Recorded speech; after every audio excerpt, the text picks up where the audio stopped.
Conexão CETEP.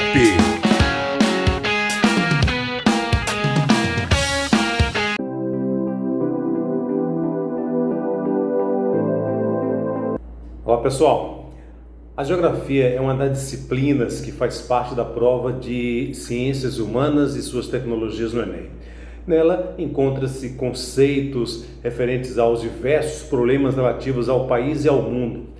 As diversas áreas da geografia, como clima, demografia, economia, geografia urbana, energia, a geologia e geopolítica são frequentes na prova. Então, para um bom aproveitamento nas questões de geografia, é necessário que os estudantes estejam atentos aos temas atuais da economia e da política mundial. Entre esses temas, vamos falar sobre população. Bom, para explicar e entender o crescimento populacional de um lugar, algumas variáveis são fundamentais, tá certo? A taxa de natalidade, a taxa de mortalidade e a taxa de fecundidade. Em relação ao aumento da população, tá certo? O aumento da população, ele é chamado de crescimento demográfico ou populacional.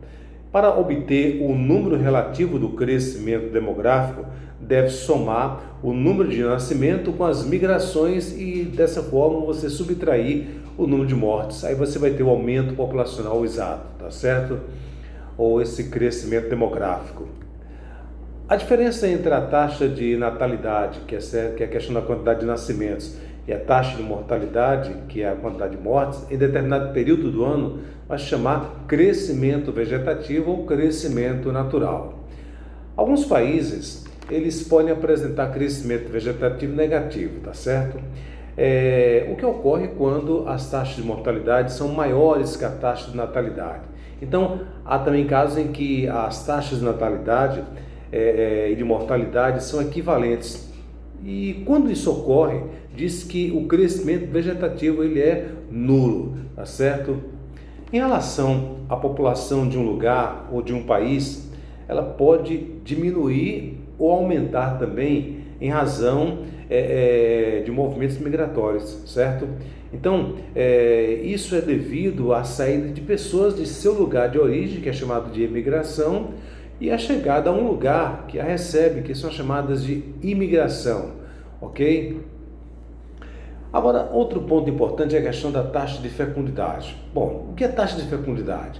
É a estimativa, tá certo, do número médio de filhos que uma mulher teria até o fim do seu período reprodutivo, certo? No Brasil, segundo dados do IBGE, para registrar uma média, o país, né, tá certo? Ele registra uma média de 1,94 filho por mulher, estando bem abaixo da taxa de reposição populacional, que é de 2,1 filho por mulher. Agora sim, quais são esses fatores que contribuem para essa queda nessa taxa de fecundidade? Aí você vai ter o maior acesso das mulheres ao mercado de trabalho, aumento da renda média e do nível educacional, a maior difusão de métodos contraceptivos e o maior planejamento familiar. São fatores que contribuem para essa queda na taxa de fecundidade. Bom, para saber como é formada uma população, temos que estudar, tá certo? Em relação à questão da estrutura etária, sua composição por sexo, o pessoal ocupado nas diversas atividades econômicas e sua composição por cor, tá certo? Então, para saber como é formada uma população, vamos ter que estudar a estrutura etária, tá certo? Muito bem. Uma população com elevada taxa de crescimento demográfico, certo? Ela terá maior número de jovens e crianças.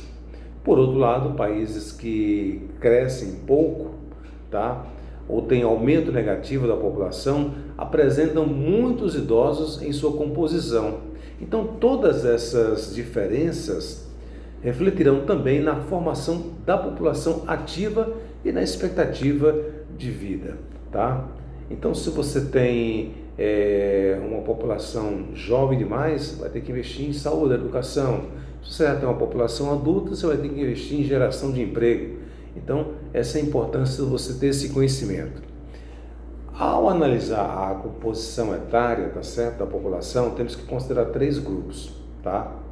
Jovens com idade entre 0 e 19 anos, adultos entre 20 e 59 anos, idosos acima de 60 anos. O gráfico que representa a estrutura etária e a composição por gênero de uma população é chamada pirâmide etária, cujo formato considera fundamentalmente as taxas de natalidade e de mortalidade, tá certo? Então, como eu falei agora há pouco, baseado na pirâmide etária, você consegue saber se o país é jovem demais, se o país é adulto, se o país está envelhecendo e onde eu tenho que investir, tá certo? Muito bem. Seguindo o que ocorreu outrora com os países centrais desenvolvidos e acompanhando nações emergentes como México, Rússia, África do Sul, a base da pirâmide etária populacional brasileira vem diminuindo. Então, enquanto a porção superior vem se alargando, indicando a queda na taxa de quê? De natalidade e o aumento da qualidade e expectativa de vida da população no país, tá certo? Se eu tenho qualidade de vida, logicamente você vai ter uma mudança nessa pirâmide etária, que há 20 anos atrás, tá certo? Ela era achatada na base. Hoje ela já diminuiu essa base e aumentou o corpo dela e ela também aumentou o ápice, tá certo? Agora, vamos manter essa relação população e trabalho. Segundo critérios da Organização Internacional do Trabalho, considera 2 classificações da população em idade ativa, que é a PIA, tá certo? Você vai ter que compreende pessoas entre 15 e 64 anos, tá certo? A população economicamente ativa, a PEA, e a população não economicamente ativa, tá certo? Então, essa é a relação entre população e trabalho. Outro ponto que tem que ser abordado são os setores de atividades. Você tem o setor primário, tá? Esse ramo de atividade produtiva, né? Está vinculado ao desenvolvimento da agricultura, pecuária e ao extrativismo, tá certo? Vegetal, animal e mineral. Outro setor que tem relação com a população é o setor secundário, né? Que atua no sistema industrial, enquadrando a produção de máquinas e equipamentos, produção de bens de consumo, construção civil e geração de energia, tá? Outro ponto que devemos abordar é o setor terciário. Ele está diretamente ligado à prestação de serviços, tá certo? Aí estão envolvindo professores, advogados, profissionais liberais, o comércio em geral. Então, o setor terciário está diretamente ligado ao comércio varejista. Outro setor que se destaca é o setor quaternário, que é o setor da tecnologia e pesquisa. Aí você vai ter o desenvolvimento de tecnologia, informação, investigação, pesquisa e inovação científica, tá certo? E um outro setor é o setor quinário. Aí já envolve o terceiro setor, né? Que são os setores das atividades sem fins lucrativos, atividades imensuráveis em quantia econômica, como ONG, serviços públicos, organizações de ajudas humanitárias, tá certo? Então, gente, basicamente, esse é um pequeno resumo sobre população. Vou colocar agora uma questãozinha do Enem que envolve esse assunto para a gente comentar essa questão, tá certo?